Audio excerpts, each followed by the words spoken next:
Konferma uffiċjali mill-Uffiċċju tal-Istatistika tal-Unjoni Ewropea li Malta laħqet il-mira tad-deficit għas-sena 2013.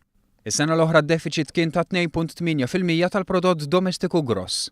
Dan meta fl-2012 kien ta' 3.3%. Bir-riżultat miksub id-deficit ta' Malta huwa taħt il-limiti stabbiliti mill-Unjoni Ewropea. Il-Ministru tal-Finanzi Edward Scicluna fakkar kif il-fatt li fl-2012 Malta qabżet il-limiti stabbiliti mill-Unjoni Ewropea kellu effett fuq pajjiżna. Niftakru li fil-bidu tas-sena l-oħra Malta ġiet imdaħla minħabba l-ispiża li kienet saret fil-passat mill-amministrazzjoni l-oħra u daħluna f'proċedura ta' deficit eċċessiv. Xi ħaġa li hija kienet kbira għal pajjiżna u diffiċli. Il-Kummissjoni kienet ukoll tipproġetta li la s-sena li għaddiet u lanqas din is-sena mhux se nkunu taħt 3%, kienu qed jgħidu li se nkunu 3.7%.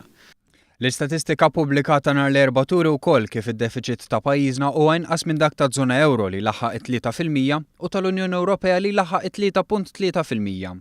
Għall-Ministru Scicluna din il-kisba tkompli ssaħħaħ il-kredibilità ta' pajjiżna. Aħna konna determinati, kellna targets tagħna, żammejna magħhom, bl-għajnuna naġenajt tal-kabinet kollu rajna kemm importanti għall kredibilità ta' pajjiżna u żammejna mal-miri ta' pajjiżna. Din hija allura weda oħra illi għamel il-Gvern u li fil-fatt qiegħed iwettaq. Min issa l-qudiem il-mira li l-kisba tkun waħda fit-tul u li r-riżultati jitjiebu.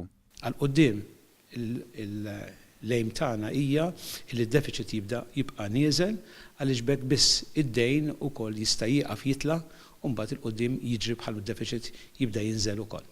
Intant l-Uffiċċju Nazzjonali tal-Istatistika ħareġ ir-riżultati għar-raba' kwart tas-sena li għaddiet. Ir-riżulta li tul il-perjodu ta' bejn Ottubru u Diċembru pajjiżna daħħal 34 miljun euro iktar milli ħareġ. Bekk għal dan il-perjodu pajjiżna reġistra surplus.